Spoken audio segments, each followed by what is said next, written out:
Madam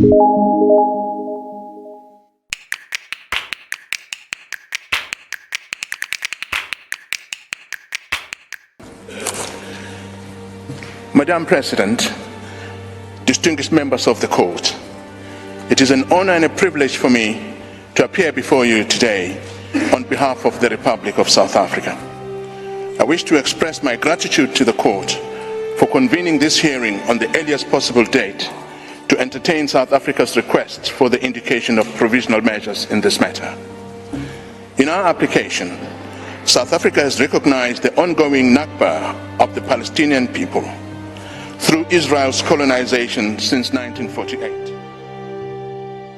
Pada Kamis 11 Januari 2024, Mahkamah Internasional ICJ menggelar sidang perdana atas gugatan yang diajukan oleh Afrika Selatan terhadap Israel dengan tuduhan melakukan genosida terhadap warga Palestina di Gaza.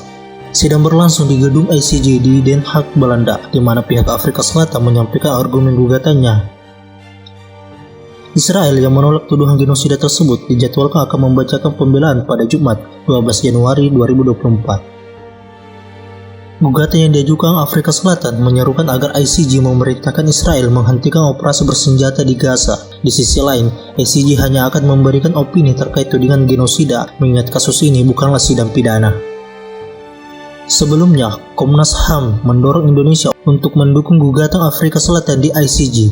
Namun, Kementerian Luar Negeri RI menyatakan bahwa Indonesia tidak dapat mengajukan gugatan tersebut secara hukum karena tidak menjadi negara pihak dalam Konvensi Genosida Perserikatan Bangsa-Bangsa atau PBB. Meskipun tidak terlibat dalam gugatan di ICJ, Indonesia tetap berperan dalam menangani krisis kemanusiaan global, termasuk situasi di Gaza.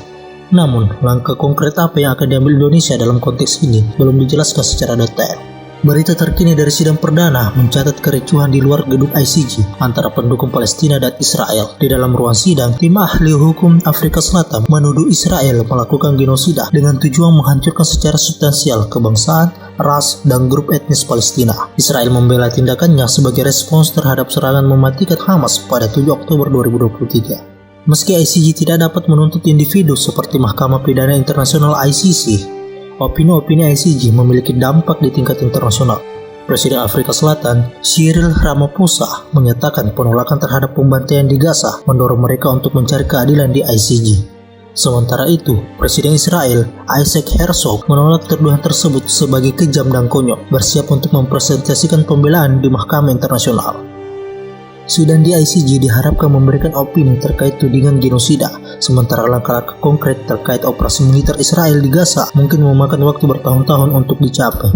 Ini mencerminkan kompleksitas hubungan internasional yang melibatkan konflik antara Israel dan Palestina, serta respons hukum terhadap tuduhan genosida yang diajukan oleh Afrika Selatan di Mahkamah Internasional ICJ. Penting untuk diingat bahwa permasalahan ini tidak hanya sebatas pada ranah hukum, tetapi juga melibatkan politik, kemanusiaan, dan dinamika konflik di Timur Tengah.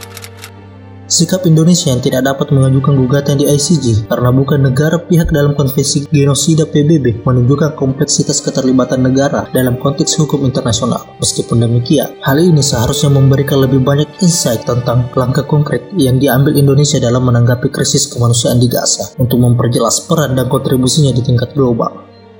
Kericuhan di luar gedung ICJ antara pendukung Palestina dan Israel mencerminkan betapa sensitifnya isu ini di mata masyarakat internasional. Selain menjadi panggung hukum, sidang ini juga menciptakan ruang untuk demonstrasi dan ekspresi opini publik yang beragam. Penting untuk tetap memahami bahwa keputusan ICJ mungkin membutuhkan waktu yang lama, sementara dampaknya bisa signifikan terhadap citra internasional Israel dan dinamika konflik di kawasan tersebut. Namun, untuk mencapai solusi yang berkelanjutan, langkah-langkah politik, diplomasi, dan kemanusiaan juga perlu diterapkan secara serentak.